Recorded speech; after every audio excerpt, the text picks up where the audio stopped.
at 2v2 by the Varus and Thresh. One thing I would note about the Kindred here is I was a little bit surprised to see that actually locked in against a Gragas, which has already been picked, is that is generally seen as a favorable matchup there for Karsa. We are going to get the late game carry here for Jizuke, but that does make me nervous for the early laning phase. This is something, you know, I had talked about on my cast yesterday. Aurelia just gets so many solo kills. It is like the most ridiculous champion in the 1v1. When you hit 6, it feels like there's such a high chance of getting that solo kill. And this is Jizuke, though, having the confidence to lock it in, believing in his play. And if he is able to actually get to the later stages, we know that Azir can take over. And secondarily, it works really well with the Kindred ultimate because you can sweep the enemies out of your own ultimate and kind of use that defensively while denying it from your opponents. Oh, so much pressure on the Vitality squad, but as Al, you mentioned already, the expectations here are that RNG will win. But Vitality have already defied expectations by performing very well in their first 2 games. You can argue they should have won yesterday. They should have been 2-0 in the group. Now let's see how far down the rabbit hole we can go. How will Vitality perform? And that man on your screen, Jizuke, I was nervous about his performance on the international stage. He had a tumultuous summer split, and now he's going to be playing the Azir. He's going to be repping the SKT skin, no less. And again, you know, all eyes on Vitality because they are the ones that have to show us that they can challenge Royal Never Give Up, one of the pre-tournament favorites for the World Championship title. Yeah, they certainly are. They're really starting to kind of feel like the final boss. Everyone looking towards Uzi, everyone talking about Uzi and just how good RNG has been. Listen to that crowd, the fan chants and the support for RNG. It's electric, and there's a lot of love and a lot of excitement for very good teams and very good players. It's been this long build for RNG towards where they are today, where, you know, time and time again, Uzi has made it far in tournaments, has been incredible, has been respected as one of the best marksman players in the world. But this is the first year where it really feels like, hey, this is their year. Maybe Korea aren't the favorites, and RNG has been building to that with victories at MSI, with back-to-back victories at Rift Rivals over Korea, with regional dominance. Yeah. And it really has kind of come to this crescendo here at Worlds, and we're going to see if they can kind of keep that uncrackable armor there. You know, they really do look untouchable, and I think that aura can kind of start to fade away if Vitality could take a game. Well, I tell you what, the internet might explode if that happens. But yeah, I really agree, and I think there was a quote in an interview with Uzi very recently where he said that, you know, he's been painted as the final boss, and everybody's showing him as expectation-wise, maybe, you know, the player and the team that's meant to win. Early advantage as Uzi picks up the award kill already. And, you know, Uzi actually said that comes at, makes me a little nervous, a little scared. There's more eyes, more expectation, and right now Uzi and Ming are gonna start trading with Attila and Jack Troll. If Flay comes down, a little bit of trade, but nothing substantial yet. It's just the race to level 2. Yeah, I mean, being the favorite isn't always easy. No. I really do think, especially in this day and age with the pressures of social media, it can be difficult when the only acceptable option is winning. And that's kind of, you know, the position that RNG is in. So we're going to have to see how they can kind of deal with that pressure and how they can deal with this explosive play style that Vitality really is known for. And the man on your screen, Kikis, this is the guy who will sort of make or break this game, in my opinion, with the Kindred. Can lead the way, can have that game-changing Lamb's Respite, especially when you consider the Azir, the Aatrox, everything on top of it. There's a lot of team fighting potential if they can get grouped up. And for the time being, Vitality pushing in the bottom lane, pushing in the top lane. Level 1 ward that got killed is actually triggering this gank from Karsa, and here they go! Oh, there we go. Already a knock-up onto Jack Troll. He's got the flash available to him. Gonna hold on to it until the barrel roll comes out. Body slam flash connects. First blood is available, and it will be gifted to Uzi. So smart here from RNG. That is a reactive gank based off of that level 1 ward denial. They knew Vitality would not have the vision because they killed that in the tri-brush. So Karsa actually plans his path to end up bot lane at level 3. They get all 4 summoners and first blood on Uzi without him having to use his flash. Yep, exactly. And you can argue potentially maybe that's why Karsa was subbed in for this game. Reads the map flawlessly. And the last person you want to be giving all that advantage to is Uzi. But again, it's just, oh, fantastic. This is the ward that was killed. Yeah, I mean, they know the ward is down. They know that this will not be spotted, so Karsa says, great, hey, why not try this gank? And then a lot of patience here. He knows he is behind Jackstrol. He doesn't have to use his body slam until after he flashes. Just hits him with the barrel slow. Jackstrol flashes out. That guarantees he can land that body slam flash. Clean execution from RNG. Very, very well played. So it gives RNG the advantage. Of course, Uzi got the double longswords as well as the attack speed dagger. Returning back to lane, Tilla's going to start to back away. Now this is where the pressure is on Vitality. No summoner spells whatsoever. Ming doesn't have his flash either. But on a jungle champion like Gragas, it's so easy to repeat gank and punish if Attila and Jackstrol are out of position at all. Yeah, it really is. And especially if you don't have any vision in that area. You know, I talked about the 2v2 advantage that these champions should have for Vitality. Your 4 summoners used now on that play. You don't get to play aggressive anymore if you don't know exactly where the Gragas is. And of course, we were talking about this mid lane matchup during picks and bans. Until level 6, Irelia can get a little poked out, a little harassed down by those Sand Soldiers and autos. You can see it's a 13 CS advantage to Jizuke with a pretty sizable wave in front of him as well. But it's the moment that Vanguard's edge is unlocked, the moment level 6 is hit, that you then go, now you're going to be a little more careful. And actually, you can already see Xiaohu jumping forward and trading with Jizuke. And I want to see how he's going to play this matchup. Jizuke, a little bit of pressure, as is Cabo being chunked down by Let Me.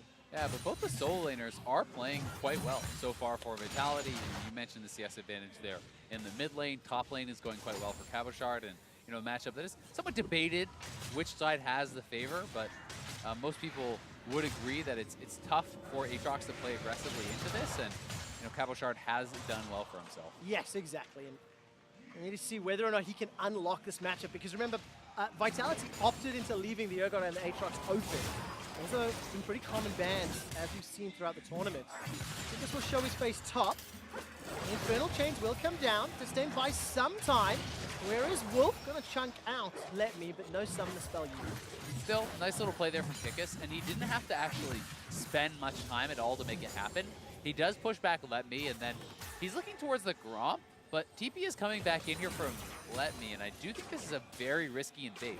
Cabochard's going back to base, Jizuke is going back to base, and you're invading. Well, this is a Kikis special, I am afraid.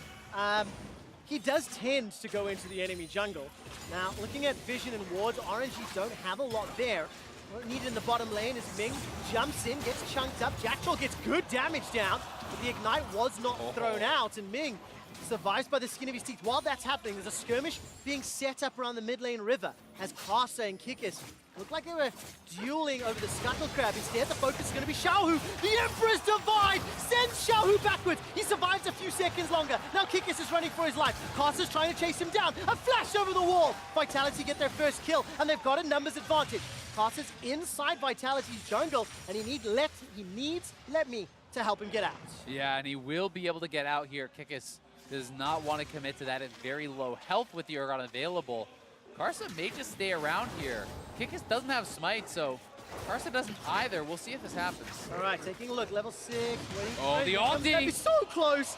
They're beyond dead. Doesn't find its target. It will be enough to steal away the Brambleback, and RNG stamp Jungle Authority. Yeah, some risky play from Kikis, but it does pay off. I mean, he steals away the Gromp. They get the 2v2 kill on Aurelia before Xiaohu hit 6. And I also think expect more of that from Kikis. It is a double-edged sword. Hey, getting so far it's cutting RNG. Here we go. And so it's keeping the gold even. But for how much longer? Level 6 hit by Karsa. And every time I see this top lane duo, there's always a potential for a dive, and this is how it all played out. And I just really like this play here from Jizuke. Has so much confidence. That's not a level 6 Aurelia.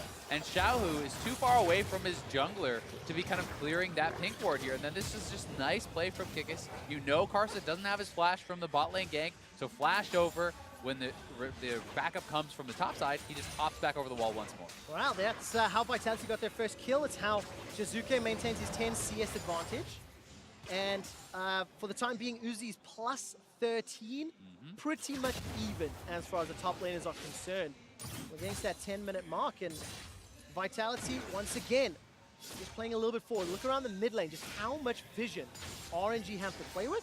And Kikis, he was already going into that invade. He really, really likes to play forward. He really likes to play in the enemy's face and potentially setting up a dive here as well. Yeah, and we'll see if they can pull this off. It would be a bit of a risky one, but you can see Jizuke was moving up as well. And even just this pressure is very nice because now he can go back to farming and Lemmy has to sacrifice all that farm because Karsa is not in the area to defend him. Very, very nice. Cabochard being assisted by the rest of the team. I mean, that play alone, that's almost a 20 CS advantage now that has been created because Cabochard had laned well and because they're able to deny some of this. And it will be the gap closed a little bit as Lemmy picks up some of that farm, but Vitality is playing really, really well, honestly, in the early stages of this game. Well, we need to see if they can convert it into some sort of lead in the mid game. You know, they're showing they can play even. Kikis picks up a mark from that top scuttle crab, and Cabochard actually came down to help out, while Vitality are playing with their vision in the mid lane. Emperor's Divide will catch on the Xiaohu. He's got flash available to him. Kikis is the target. Will need to throw down the lamp despite, and all of a sudden it's Vitality in trouble. That's a great barrel. Kikis will get taken out. Exhaust slows down Xiaohu for now, but Jizuke does not have enough damage, and RNG outplayed 2v2. Yeah, Karsa was expecting that one, sitting behind Xiaohu as he goes in, and this time Vitality don't have it in the 2v2. Kikis honestly did a good job sitting himself against the wall so he couldn't get knocked out of his ultimate, but there just wasn't any finishing power from them. Azir doesn't yet have an item and needs some time really to get going. A Fiendish Codex, and I think he only had one attachment dagger, so yeah. it's just not enough. Well played again. Karsa, right place, right time, reading the situation is what allowed him to pick up first blood. Yep. And he was yet to respond for 2v2. Exactly. And had he not been there, this play is actually perfect for Vitality. This is an easy kill, I think, in that 2v1. But because he is, they burst down Kikis so fast, he has to ult very early. And then, despite the well-timed exhaust for Jizuke, there's more than enough left in the tank for RNG to grab that kill. Yeah, of course, the disarm there also being so effective against Kindred. Really, really difficult to use those dance of arrows when you want to be hopping and kiting around. Yeah. So it's a good matchup. Nevertheless, the kill was secured by Karsa. It's 2 kills to 1.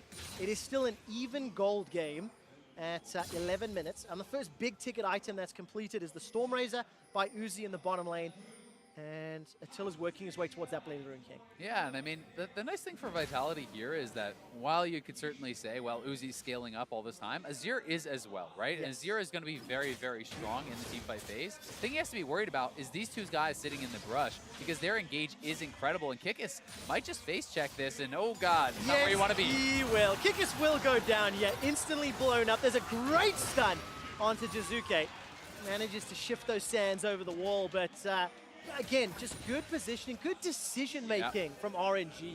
Yeah, they're just anticipating the moves here of Kikis and really playing it smart. The bot lane turret likely just going to go down solo here to Uzi. More gold in his pockets, and they're looking for Jack Troll now. All right, Jack Troll's got flash available. That's going to be a good play to slow down Karsa, but our first blood will be secured in the bottom lane. Extends the gold lead ever so slightly.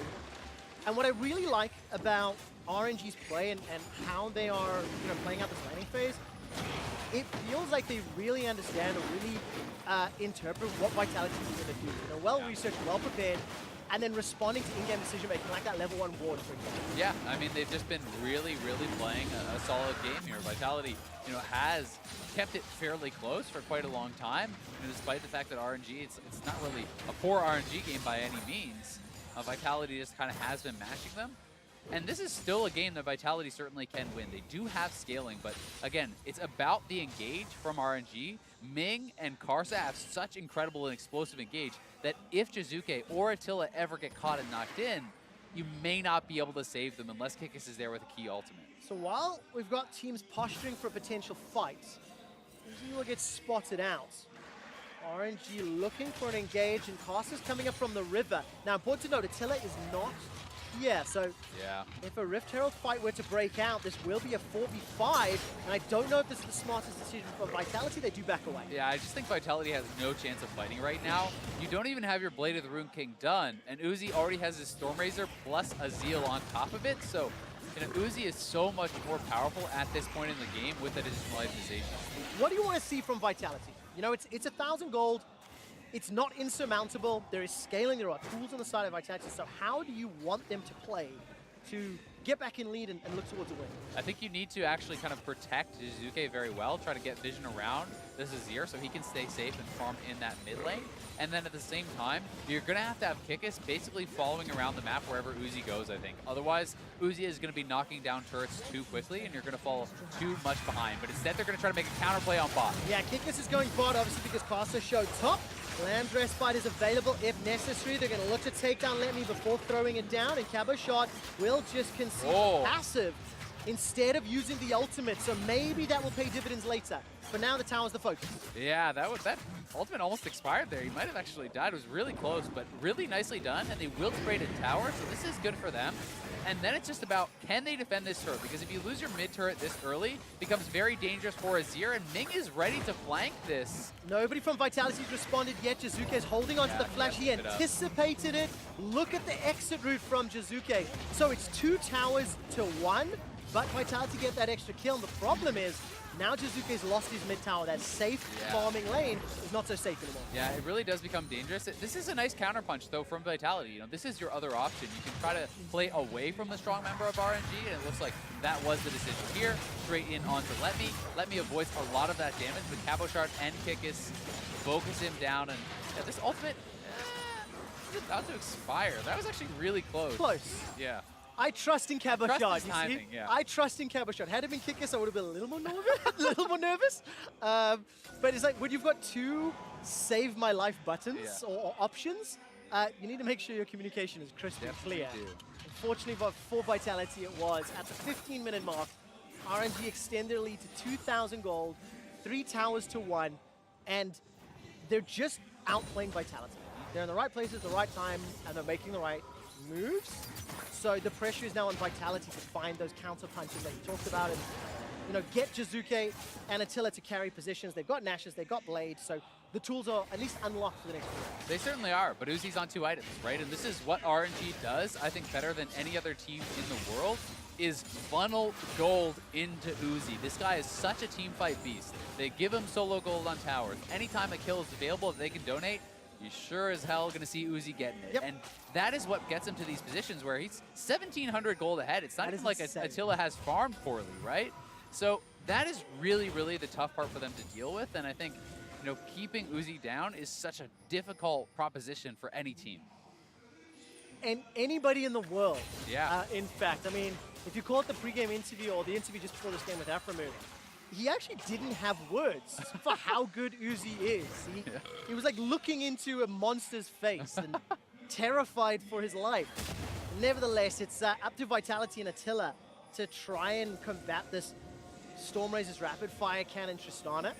And I need to see whether or not Jack Troll or Kikis or Jizuke can find a way to split these fights up. And this is good, an advantage on the tower, but it may be traded for 1 or even 2 towers. Yeah, Karsa's setting up for a potential dive here. If Kikis is not there to defend Jizuke and he steps forward, he's going to die. But Jizuke is playing really smart. Jizuke has not died. He has not given up any kills to Xiaohu. And, he has a significant farm advantage himself. So we'll see if they can defend the turret. It's going to be close. Well, the tower does survive for now. And again, just very, as you mentioned, very good, very smart positioning from Jizuke. He's going to throw down that passive, the Sun Disc, onto the mid-outer turrets, and this will help. But RNG are playing respectful. Yeah. They're not over-chasing and they're not over-fighting because they believe in their late game. Yeah. If you had said to me, Zale, that at 17 minutes, Vitality would be even on gold with RNG, would I want that to happen? Yes, every time. Every single time. I think Vitality have got to be very pleased with how they played them for this game. And, Jizuke, this is 3 straight games that I would say he really has been impressing. Yeah. He has been a standout on Vitality for me. And, he's going to have his opportunities to carry this game. If he can play flawlessly, there's always the chance. We saw an incredible game earlier from Scout on the Azir, just absolutely decimating Team Liquid. And if you can make those plays, if you can find those Azir shuffles, you can just decide a game by yourself. Oh, Zale, you're saying things that I want to hear. You're building hope, but that death sentence will quash ever so slightly as Jack Troll on the Thresh hasn't had much of an impact. The laning phase didn't go his way. Oh, look at the engage. Nice flash. Very nicely played. Jizuke gets out of range. The play comes down. Xiaohu's running for his life, chunked down low. He got Uzi! Catches onto Uzi! Jizuke takes him down! Vitality kill Uzi! You've heard of the caster curse. That was the caster blessing from Quickshot. You just asked for something out of Jack Troll, and he finds the flash hook on Uzi, who didn't even believe it was going to hit him. Max range. They take down the carry. What can they do after? This just keeps the goal even. This keeps the kills even. And Jack Troll, the man who secured the death sentence, will donate a reply kill. The Vitality move, if ever I have seen. You got to keep expectations reasonable, you know?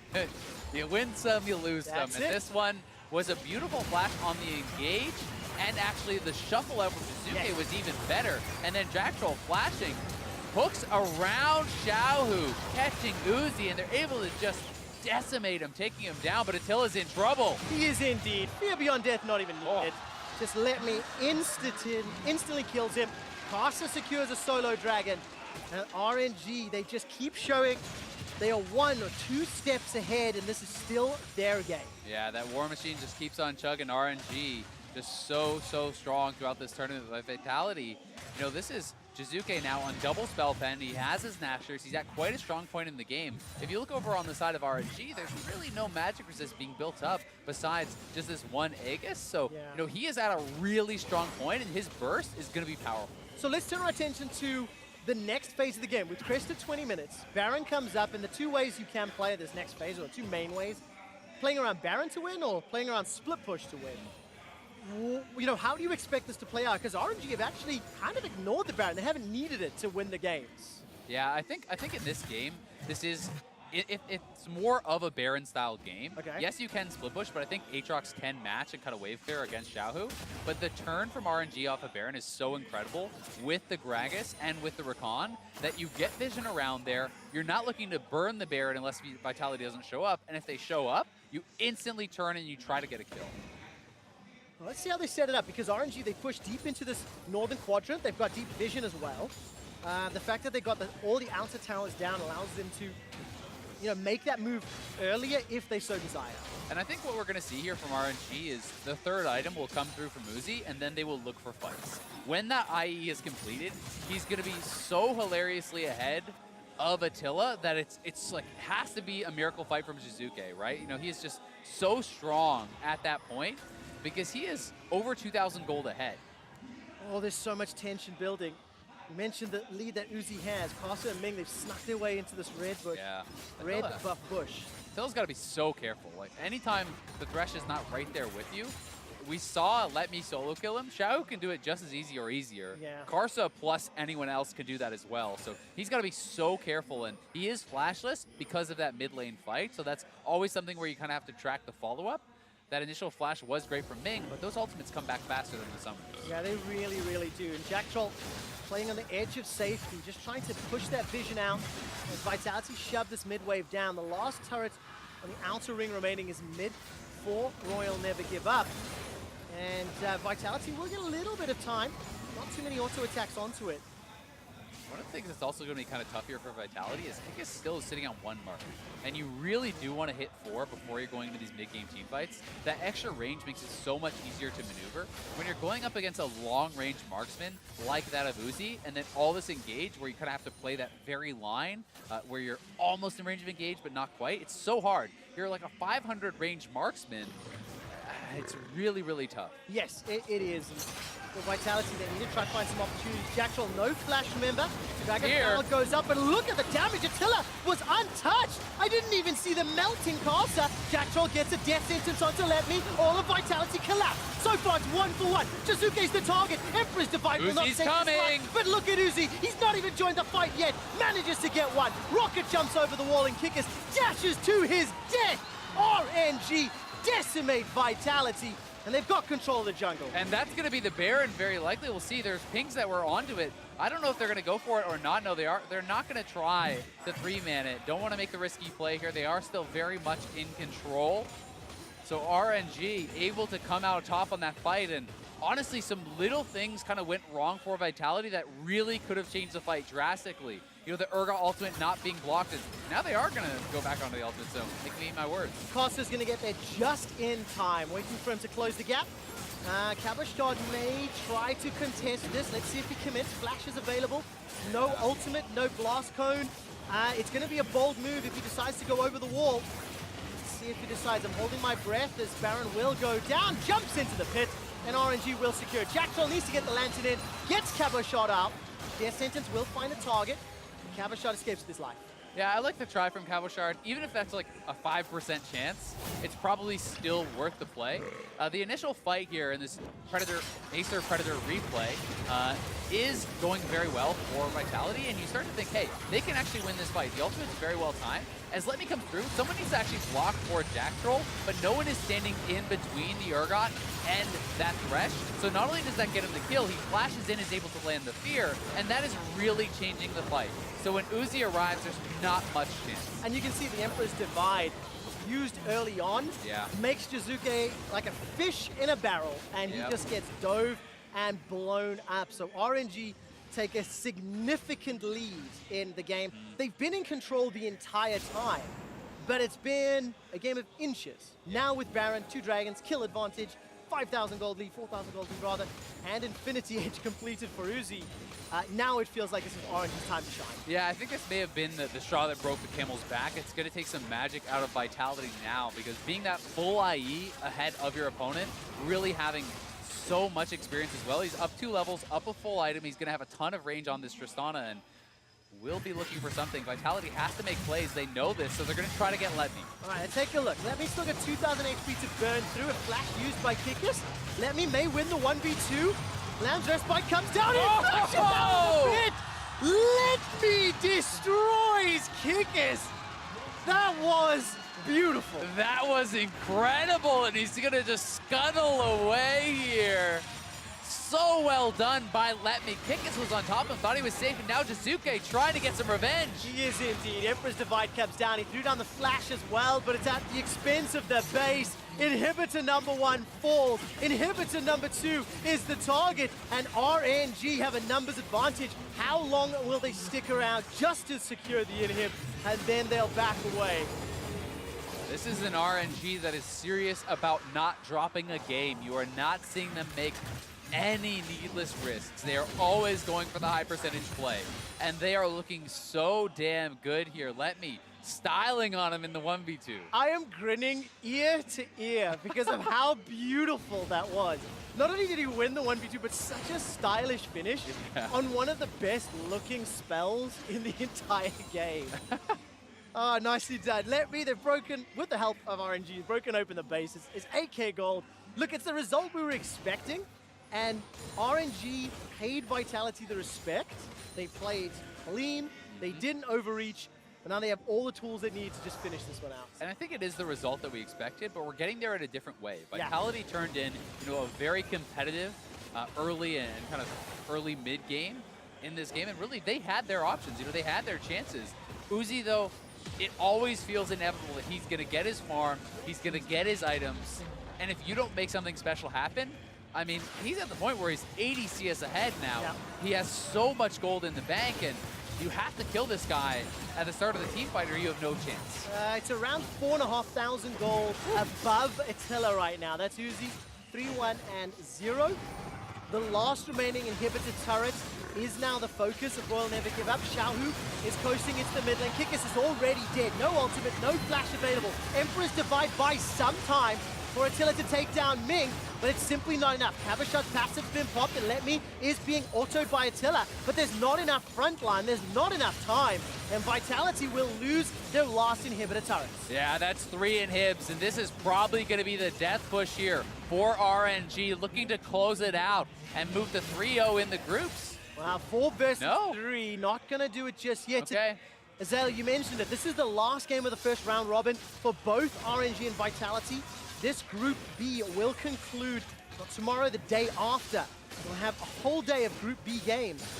And RNG looking to go 3-0. It is a matter of clean play now. Yeah, I mean, this is just so much more discipline than you're used to seeing in the past from RNG. Yes. And this has really been part of their maturation as a team, have become so disciplined, have become so clean at closing out these games, taking no risks, base, complete another item, buy your potions, get as strong as you possibly can, wait for the minions to come in, and I mean, you basically take it from, okay, you had a 98% chance to win to now you have 100. Correct. And of course, it doesn't help having like a 4,000 gold lead if 3,000 of it is in coins. Yep. So, Kikis will once again be the target, gets stunned up by the flawless duet, but he does manage to get the ultimate off, and he gets destroyed. Fear beyond death as Kikis is face palming. He feels the wrath of Royal Never Give Up, and Ming jumps in with the quickness, gets a taunt and a knock-up onto Cabo Shot. Once again uses that Bloodwell to buy some time as Nexus turret number 1 is being focused. Yes, Uzi gets caught, but Uzi does not get killed. He hops and skips and jumps and kills Vitality right where they stand. The Nexus is down. Royal Never Give Up will ace Vitality and go undefeated in Group Stage 1. And Uzi is loving it. Vitality just wanted to take him down, committing everything in that final fight. But he stays alive. He starts the resets. And RNG are going to do